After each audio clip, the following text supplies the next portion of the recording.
Bonjour bien-aimés frères dans le Seigneur. Notre délivrance est proche. Le Seigneur vient. Nous entendons ses pas.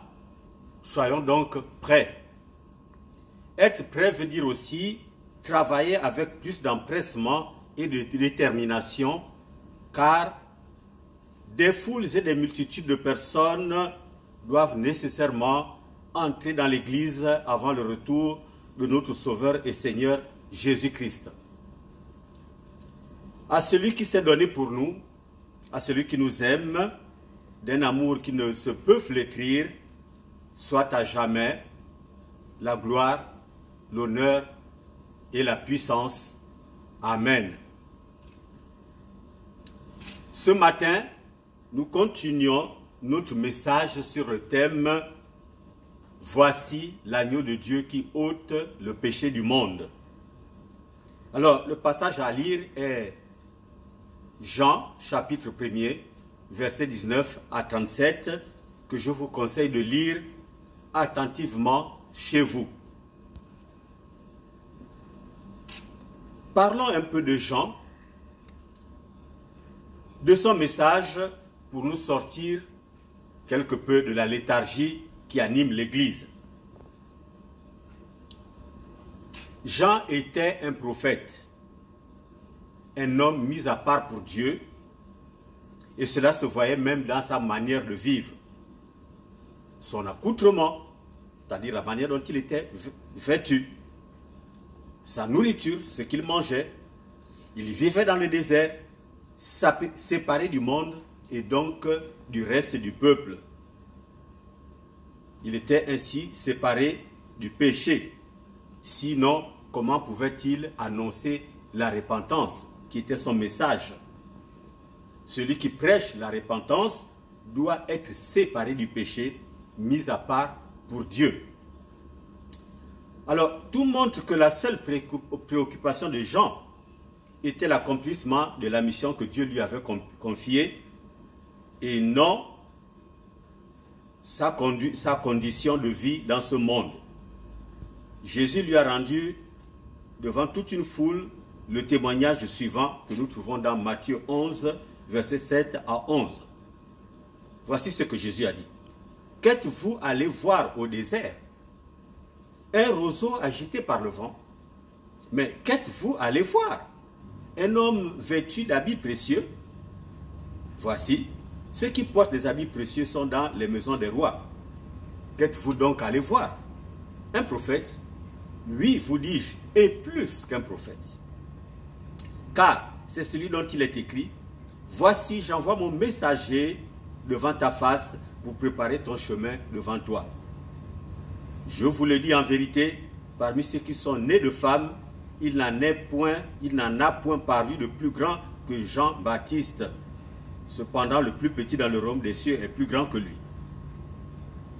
Alors, comme nous l'avons dit dernièrement, après 400 années de silence, le peuple avait soif de Dieu, une grande soif. Le mode de vie de Jean-Baptiste, la puissance de son message attirait les foules vers lui au point que des pharisiens sont envoyés pour lui demander s'il est le Christ, s'il est Élie ou le prophète. La réponse de Jean est simple, c'est celle d'un homme humble. Il dit, je paraphrase, je ne suis rien de tout cela, je ne suis rien. Je ne suis que la voix de celui qui crie dans le désert, aplanissez le chemin du Seigneur, comme dit Ésaïe le prophète. Il veut dire par là qu'il n'est qu'un prêtre-voix, un simple messager. Jean n'a même pas dit qu'il était prophète. C'est le témoignage de Jésus qui nous l'apprend. Comme ce serait beau. Si, comme ce serait beau de voir de nos jours, le peuple reconnaître nos ministères. Si c'était de nos jours, je ne sais quel titre Jean allait se donner, car le peuple l'avait déjà élevé au plus haut degré. Mais il a mis tout cela par terre. Il était le seul prophète en Israël en ce temps-là, et le premier depuis 400 ans.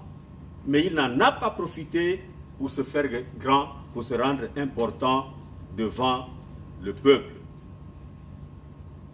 Mais il a tout mis par terre. Voilà.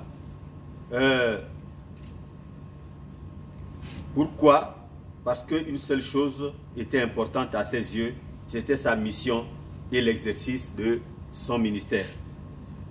Toujours est-il, frère, que Jean va continuer sa prédication avec le baptême de la repentance.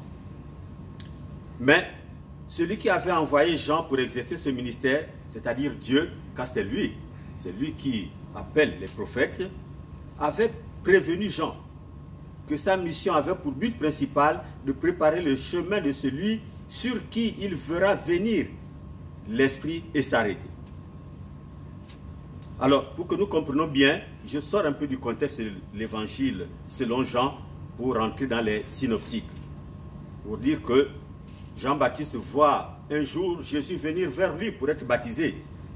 Il y a une petite mise au point et finalement Jean accepte la chose.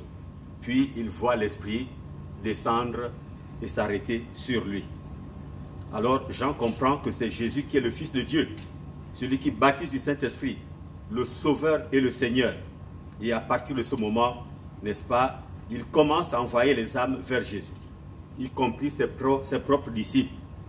Il ne s'est pas opposé de voir même ses propres disciples l'abandonner et aller à Jésus, car il avait vu et compris qui est Jésus, celui qui baptise du Saint-Esprit, le Fils de Dieu, celui qui était au commencement. Amen. Donc voilà ce que cela peut susciter dans la vie du chrétien. Alors mon frère, n'attends pas d'avoir un titre dans ton assemblée. Sois un témoin de Jésus. Jean-Baptiste est venu pour servir le témoin, pour rendre témoignage à la lumière, c'est-à-dire à Christ, pour que tous qui l'écoutent croient à travers son message, à travers son témoignage. Toi, fais de même. Témoigne de Jésus. Prêche Jésus. Présente Jésus aux âmes perdues. Dis-leur que Jésus est le Christ, le Sauveur des perdus, etc. Comme je le disais dernièrement, n'oublions pas que ce retour de Jésus que nous attendons là n'est pas pour le monde entier, mais uniquement pour son Église. Nous devons donc en ce moment être des évangélistes et des pasteurs dans nos maisons et là où il y a le besoin. Si nous ne voulons pas voir ceux qui nous sont chers rester et périr avec ce monde et être ensuite jetés plus tard dans les temps ardents de soufre et de feu pour l'éternité. Nous devons tout faire pour qu'ils soient sauvés, pour qu'ils deviennent des membres de l'Église du Seigneur. Car c'est l'Église qui va être enlevée. Mon frère, ma soeur, la nuit est terminée et le jour est là. Fais le travail d'un évangéliste et même celui d'un pasteur. N'attends pas je ne sais quoi ni qui. Tout chrétien doit être un gagneur d'âmes. Ton rôle de chrétien est de gagner des âmes à Christ par ton témoignage, ta prédication, ton comportement, ta vie de prière, etc.